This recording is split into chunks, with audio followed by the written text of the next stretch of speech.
কেমন আছো তোমরা সবাই? আশা করব তোমরা সবাই ভালো আছো এবং তোমাদের বাড়ির সবাই সুস্থ আছে। আমিও ভীষণ ভালো আছি, আমাদের বাড়ির সবাই সুস্থ আছে। তোমাদের সবাইকে আমার চ্যানেলে অনেক অনেক ওয়েলকাম জানিয়ে আমি শিল্পী ছোট্ট একটা শহর থেকে নতুন একটি বেঙ্গলি ব্লগ ভিডিও নিয়ে আমি আবার চলে আসলাম। আশা করব আজকের ভিডিওটা তোমাদের প্রত্যেকের ভালো লাগবে। ভিডিওটা ভালো লাগলে অবশ্যই ভিডিওতে একটি লাইক দিয়ে আমার পাশে থেকো। আর অনেক অনেক ভালোবাসা নিও। বড়দের প্রণাম জানাই, ছোটদের বুক ভরা ভালোবাসা দিয়ে আজকের নতুন ব্লগটি শুরু করলাম। আজকের ভিডিওটা কে কোথা থেকে দেখছো অবশ্যই কমেন্টে জানিও। আর আমার কাজগুলো হয়ে গেছে, এখন আমি রান্না বসাবো। রান্নাটা বসিয়ে না ফোনটা নিয়ে বসে পড়বো, তারপরে দেখবো কে কোথার থেকে আমার ভিডিওতে কমেন্ট করেছে। তাহলে আমার বুঝতে অনেকটা সুবিধা হবে যে আমার ভিডিওগুলো রোজ কোন জেলার থেকে কত দূরের থেকে দেখে। প্রত্যেক দিন যখন আমি কমেন্টের রিপ্লাই একটা দুটো করে যখন কমেন্ট করে কমেন্টের রিপ্লাইগুলো আমি দিই, আমার না ভীষণ ভালো লাগে যে আমার ভিডিওতে একটা কমেন্ট আসলেও আসে। আর কিছু তো আমার কিছু না, অনেক বন্ধু হয়ে গেছে, নতুন বন্ধু পুরনো বন্ধু সবাইকে অনেক অনেক অনেক অভিনন্দন জানিয়ে আজকের ব্লগটা শুরু করলাম। তা আজকের ব্লগটা তোমাদের কেমন লাগলো অবশ্যই কমেন্টে জানাতে কিন্তু ভুলবে না। আর নতুন বন্ধু যদি হয়ে থাকো তাড়াতাড়ি করে চলে এসো আমার পরিবারে। তা তোমাদের অনেক অনেক অভিনন্দন রইল। তো সকালবেলা না উঠে এদিকে সকালের কাজগুলো হয়ে গেছে, তাড়াতাড়ি করে রান্নাঘরে চলে আসলাম। দোকানে গেছিলাম, কালকে চাউমিন রান্না করেছিলাম। কালকে চাউমিনটা খেয়ে না আমার বড় ছেলে ছোট ছেলে ভীষণ ভালো খেয়েছে। তার জন্য ছোট ছেলের আবার আবদার, আজকে সকালবেলা টিফিনে চাউমিন করে দাও। আজকে তো শনিবার, শনিবারে তো হাফ স্কুল হবে, তার জন্য আজকে আর টিফিনে চাউমিন নিয়ে যাবে না, শুধু খাওয়া টিফিনে সকালবেলা খেয়ে স্কুলে চলে যাবে। আর আজকে সকালবেলা উঠে না আমি চিন্তা করছিলাম যে রোজের মতনই আজকে কি রান্না করি। রান্না করার মতন তো কিছুই নেই, রোজই তো একই সমস্যা এসে দাঁড়িয়ে যায়। তা কি রান্না করি সকালবেলা উঠে। তা এদিকে তো অনেকটাই বেলা হয়ে গেছে আজকেও।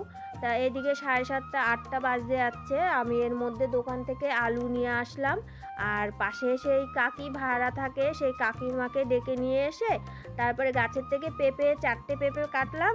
ওই কাকিমাকে 2টো পেঁপে দিয়ে দিয়েছি, আর 2টো পেঁপে আমি রেখেছি। বাবাকে 2টো পেঁপে দিয়ে আসবো। বাবার শরীরটা কতদিন ধরে ভীষণই খারাপ হয়েছে, ভীষণ খারাপ হয়েছে কি বলবো, অনেকটাই খারাপ হয়ে গেছে আমার বাবার শরীর। তার জন্য আমি ভাবলাম আমি পয়সা দিয়ে তো হেল্প করতে পারবো না, যতটা পারি আমি চেষ্টা করি যাতে বাবার সঙ্গে সঙ্গে থেকে একটুখানি। তা গাছের পেঁপে আছে, তা ভাবলাম একটুখানি দিয়ে আসি, বাবাকে সেদ্ধ করে খাওয়াতে পারবে। বাবার তো সামনে অনেক বড় একটা অপারেশন হবে, আর আমার বাবার সাথে যে এত বড় একটা এই জিনিসটা হয়ে যাবে না আমি বুঝতেই পারিনি কোনোদিন। আমার বাবার শরীরে কোনো সময় কোনো দিন এত কোনো রোগ ছিল না। তা চলো, এদিকে না আমার রান্নাটা হয়ে গেছে, রান্নাটা না সেরে একবারে চাউমিনটা করে নিয়ে আসলাম। ভাতটা হয়ে গেছে, আর কালকের ডাল ছিল।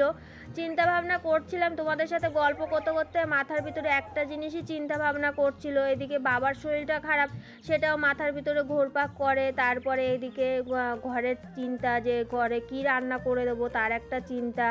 সব দিকে চিন্তা ভাবনা করতে করতে না মাথাটা পুরো হ্যাং হয়ে যাচ্ছে দিন পর দিন।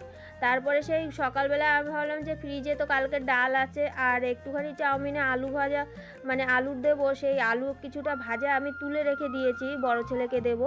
আর কালকে রাত্রিবেলা 1টার সময় সে আমাদের পাশের বাড়ির সেই বউ সে লোটে মাছ দিয়ে গেছে, সে লোটে মাছটা রান্না করা, সেটা এখন আমি বের করে রেখে আসলাম। আর এদিকে না আমার ছেলে চলে গেছে, তোমাদের দাদা ভাই আজকে ছেলেকে দিতে গেল, তার জন্য আমাকে আর যেতে হয়নি। আর জামা কাপড়গুলো কী বলো তো, বাইরে না বৃষ্টি হচ্ছে, বাইরে বৃষ্টি হচ্ছে বলে আর জামা কাপড়গুলো বাইরের থেকে এনে ঘরে মেলে দিলাম।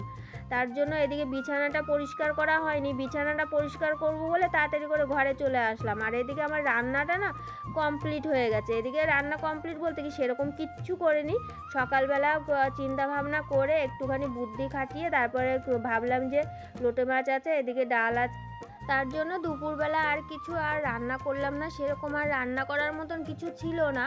তা ওই ডাল আর হচ্ছে লোটে মাছ দিয়ে, আর কি বলো তো আমি না চিন্তা ভাবনা করি যখন যে মাথাটা পুরো হ্যাং হয়ে গেছে, চিন্তা ভাবনা করে আর কিছু পারি না, তখন আমার না কোথার থেকে খাবার দাবার চলে আসে আমি নিজেও জানি না। তা আমার নন্দে জামাই আবার ডেকে আবার কতগুলো সেই পেঁয়াজি করেছিল, সে আমি খাবো বলে, আমি আর যাইনি বলে আমার জন্য সেই মাখাটাই রেখে দিয়েছিল, আমাকে বলল নিয়ে যা, তারপরে বড়া করে তুই খেয়ে নিস। তার মধ্যে আবার কতটা পেঁয়াজ দিয়ে দিল দোকান থেকে। তা আমি আবার সেই পেঁয়াজ আর বেসনটা নিয়ে আসলাম, এখন পেঁয়াজি করে খাচ্ছি। দুপুরবেলা একবারে ডালের সাথে পেঁয়াজি করব। আর কালকে তো পনতি সেই রাত্রিরে 1টার সময় আমাকে সেই লোটে মাছ দিয়ে গেছে, লোটে মাছটাও একবারে বের করে নিয়ে এসেছি, একবারে গরম করে নেবো, দুপুরবেলায় তাই দিয়ে খাওয়া দাওয়া হবে।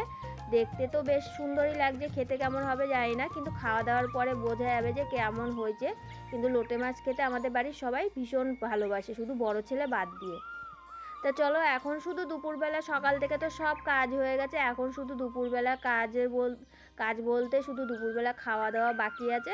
আর এদিকে তো তোমাদের দাদা ভাই চলে এসছে খাবে বলে, তোমাদের দাদা ভাইয়েরও ভীষণ খিদে পেয়ে গেছে, সকালবেলার থেকে কিছু খায়নি। আর কতদিন ধরে তো কাজে বেরোচ্ছে, কাজ হচ্ছে না, শুধু বেকার খাটনি খেটে 12টা 1টার সময় বাড়িতে আসছে, সকালবেলা কাজে বেরোয়। আর এদিকে সকালবেলাতে আজকে কাজে যায়নি, তাই এদিকে দেখতে দেখতে অনেকটা টাইম হয়ে গেছে। আমি আবার বাবাকে দেখতে গেছিলাম একটুখানি, মাঝে মধ্যে বাবাকে দেখতে যাচ্ছি, বাবার শরীরটা তো যখন তখন খারাপ হচ্ছে। আর এদিকে বড় ছেলের খাবারটা বেড়ে রাখি, বড় ছেলে এখনও পর্যন্ত চান করেনি, 3টে বাজতে যাচ্ছে, তার জন্য ওর খাবারটা বেড়ে রাখলাম। আর আমরা তিনজনের খাবার বেড়ে নিলাম, 3জন খাওয়া দাওয়া করবো দুপুরবেলা। আর বড় ছেলে তো লোটে মাছ খাবে না, শুধু ডাল আর হচ্ছে পেঁয়াজি দিয়ে খাওয়া দাওয়া করবে। আর আমরা তো লোটে মাছ দিয়ে খাবো, দেখি লোটে মাছটা কেমন হয়েছে, তারপরে আবার পনতিকে বলতে হবে যে লোটে মাছটা কেমন হয়েছে। তা কি বলো তো, দুপুরবেলা শুধু খাওয়া দাওয়াটা করে আবার ভাবছি যে একটুখানি দুপুরবেলা না ঘুমাবো।